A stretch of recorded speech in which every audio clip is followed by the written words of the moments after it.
వివాదాలకు సంబంధించి మనం చూసాం. ఎందుకంటే భగీరథపై ఏది మహీంద్రా యూనివర్సిటీకి సంబంధించి 2023లో కూడా ఒక ఎఫ్ఐఆర్ నమోదైంది. యూనివర్సిటీలో ఒక తోటి విద్యార్థిపై భగీరథ్ దాడి చేస్తున్న వీడియో అప్పుడు సోషల్ మీడియాలో కూడా వైరల్ అయింది. అది అందరికీ తెలిసిన విషయమే. అయితే దాని దుండుగల పోలీస్ స్టేషన్లో ఐపీసీ సెక్షన్ 341 కానీ 323 కానీ 504, 506 కింద అప్పుడు కేసు నమోదు చేసిళ్ళు. అయితే ఈ కేసులో యూనివర్సిటీ ఆయనను సస్పెండ్ చేయగా హైకోర్టు స్టే ఇచ్చి పరీక్షలు రాసేందుకు కూడా అనుమతి ఇచ్చిన విషయం అది అందరికీ తెలిసిన విషయమే. అయితే దాంతోపాటుగా అక్కడ తన స్నేహితుడికి సంబంధించిన సోదరిని ఎవరినో ఇబ్బంది పెడుతుంటే అప్పుడు భగీరథ్ వచ్చి పూర్తి స్థాయిలో కూడా అక్కడ ఘర్షణ వాతావరణం ఆ వీడియోలకు సంబంధించి హైలైట్గా జరిగిన విషయం అందరికీ ఒకసారి గుర్తు చేస్తున్నాను.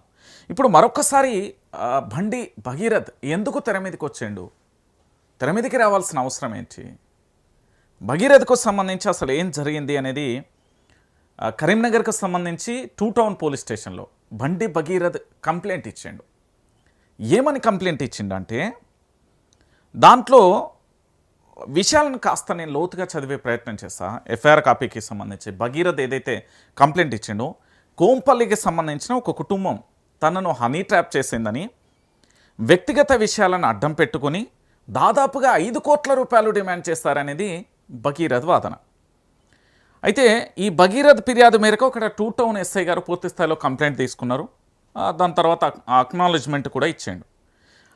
డబ్బులు ఇవ్వకపోతే తన తండ్రి యొక్క రాజకీయ జీవితాన్ని మొత్తం నాశనం చేస్తా, నీ రాజకీయ జీవితాన్ని కూడా నాశనం చేస్తా, నీ తండ్రి పేరు కూడా పరువు కూడా పోతుందని బెదిరిస్తే భగీరథ్ వెంటనే గూగుల్ పే నుంచి 50,000 రూపాయలు ట్రాన్స్ఫర్ చేశాను అనేది వాదన. అయితే నిందితులను తను